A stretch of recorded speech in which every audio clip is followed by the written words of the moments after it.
नाज़रीन, काज़ी अहमद में Sindh graduates association पारां तारीख़ी मागन के उजागर करण लाइ सकाफ़ती कॉन्फ्रेंस कोठाई वई, जंहिंमें तारीख़ी मागन मीर रुकनठुल मियां नूर मोहम्मद कलोड़ो चानियूं जो दड़ो जो तारीख़ी पस मंज़र पेश कयो वियो। सकाफ़ती कॉन्फ्रेंस में सियासी समाजी तंज़ीमनि जे अॻवाननि, अदीबनि, शाइरनि तोड़े वॾे अंग में शहरियुनि शिरकत कई। रिपोर्ट करे रहियो आहे ज़ुल्फ़कार टांवरी।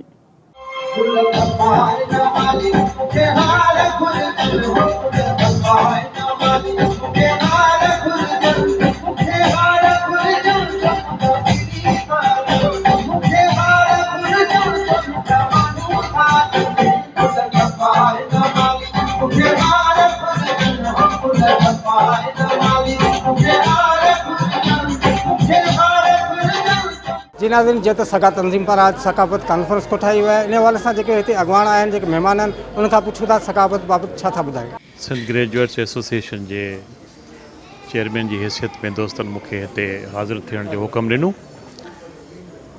दरअसल सिंध धरती की जेका सकाफ़त है उनखे हिकिड़ो सदियनि जो हिकिड़ो एॾो वॾो सफ़र है, जंहिंमें उनखे यादि करणु, उनजे ॻाल्हियुनि खे वरजाइणु इन करे ज़रूरी है। तो ये जेके बि असांजा सकाफ़ती विरसे जा अमल आहिनि, असांजे ॿोलीअ जा जेके सिलसिला आहिनि, उहे सभु असांजे क़ौम जे जियापे जे लाइ ज़रूरी आहिनि।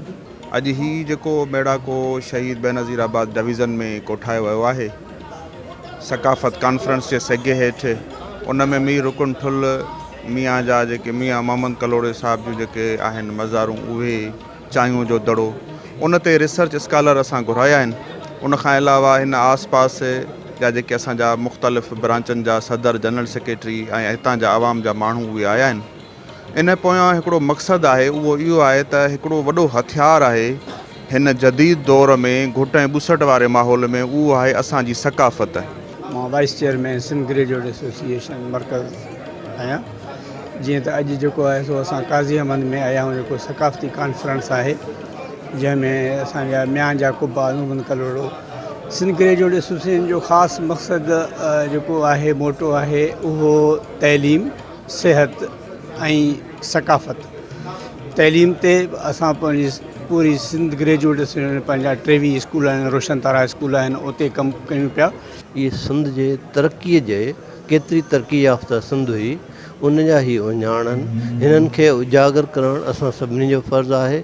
सिगा अॼु हिते करे पई, इहो तमामु तारीख़ी अमल आहे, साराह जोॻो अमल आहे, असां हिन जी हिमायत कयूं था। एक्चुअल चाहे त सिंध ग्रेजुएट एसोसिएशन हिकिड़ो पंहिंजी मतिलबु पाण जे उसूल ते हुन जो बुनियादु पियो 1972-73 जी ॻाल्हि आहे। उन खां पोइ ही ग्रेजुएट्स ते वॾियूं तकलीफ़ूं बि आयूं, ख़ासि तौरु ज़ियाला के दौर में। ऐं डॉक्टर सुलेमान शेख ऐं शमशो हैदरी, इहे जंहिंजो अॼु हुनजो नंढो भाउ जेको आहे रफ़ीक जाफ़री आहे चेयरमैन। सो हिन ग्रेजुएट एसोसिएशन जा जेके प्रोजेक्ट आहिनि तमामु घणा आहिनि। तइलीम प्रोजेक्ट आहे, ॿिया प्रोजेक्ट आहिनि, पर सकाफ़ती जेको इहो बि हिकिड़ो हिसो आहे ग्रेजुएट एसोसिएशन जो, ऐं उन में काफ़ी कमु थिए पियो, थींदो रहंदो इंशाअल्लाह। सगा तंज़ीम काज़ी ब्रांच पारां काज़ी में हिकिड़ी सकाफ़त कॉन्फ्रेंस कोठाई वई, जंहिंमें अॻवाणी उन्हनि जा ॻाल्हियूं ॿुधियूं। उन्हनि जो चवणु आहे त सिंध जा जेके माॻ आहिनि उन्हनि खे मिसाजनि खां बचायो वञे। सकाफ़त खां ते घुरिजे त उन सिंधी माॻ जी पोइवारी कई वञे। कैमरामैन मजीद सियाल सां गॾु ज़ुल्फ़कार अली टांवरी, धरती टीवी न्यूज़, काज़ी अहमद।